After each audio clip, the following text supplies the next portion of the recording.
வணக்கம்க்கா. வணக்கம். நம்ம கடை பேருங்க? ஈரோடு இளம் டெக்ஸ்டைல். ஓகே, என்ன சாரிங்கக்கா இவ்வளோ ஷைனிங்கா இருக்கு? கிரேப் சாரிங்கண்ணா. கிரேப் சாரிங்களா? கிரேப் சாரி. என்ன ரேட் வருதுங்கக்கா? இது வந்து வியாபாரம் இங்க எடுத்துட்டு போனாங்க 250 ரூபாய்க்கு வித்துட்டு போயிடலாங்கண்ணா. என்னக்கா சொல்றீங்க? ஆமாங்கண்ணா, வெறும் 110 ரூபாய். 110 தானா? வெறும் 110 ரூபாய் மட்டும்தான். அட்டகாசமா இருக்கு. செம ஷைனிங்கா இருக்குங்கண்ணா.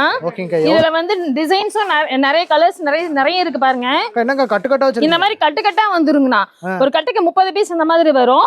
நீங்க கட்டு எந்த மாதிரி கட்டுனாலும் செலக்ட் பண்ணி எடுத்துக்கலாம். இப்ப வியாபாரிங்க கிஃப்ட்டுக்கு வேணும் அப்படின்னா கூட நம்ம வந்து கிஃப்ட் செலக்ஷன் கூட இந்த மாதிரி தந்துக்கலாம் நம்ம. இப்ப வெறும் 110 ரூபாய்க்கு எடுத்துட்டு போயிட்டு நீங்க 250 ரூபான்னு சொல்லி கொடுத்தா கூட நல்ல வாய்ப்புங்கண்ணா. இது கிஃப்ட் கொடுக்கறதுக்கும் வந்து ரொம்ப திருப்தியா எடுத்துட்டு போவாங்க இத. ஓகேங்கக்கா. இப்போ நிறைய கலர் வச்சிருக்கீங்க. நிறைய கலர்ஸ் நான் இங்க பாருங்களேன், நிறைய கலர்ஸ் இருப்பா. ஒரு கட்டை எடுத்துட்டீங்கன்னாக்கா எந்த கட்டை எடுக்கிறதுங்கிறது தெரியாது. அந்த மாதிரி கலர்ஸ் டிசைன்ஸ் எல்லாமே மிக்ஸ் ஆகி வந்துரும். இந்த மாதிரி கட்டா வந்துரும். ஓகேங்கக்கா. எனக்கு ஸ்கிரீன்ல நம்பர் கால் பண்ணா போதும். ஸ்கிரீன்ல தெரிய நம்பர் கால் பண்ணா போதுங்கண்ணா. ஓகே, தேங்க்யூங்கக்கா. தேங்க்யூங்கண்ணா.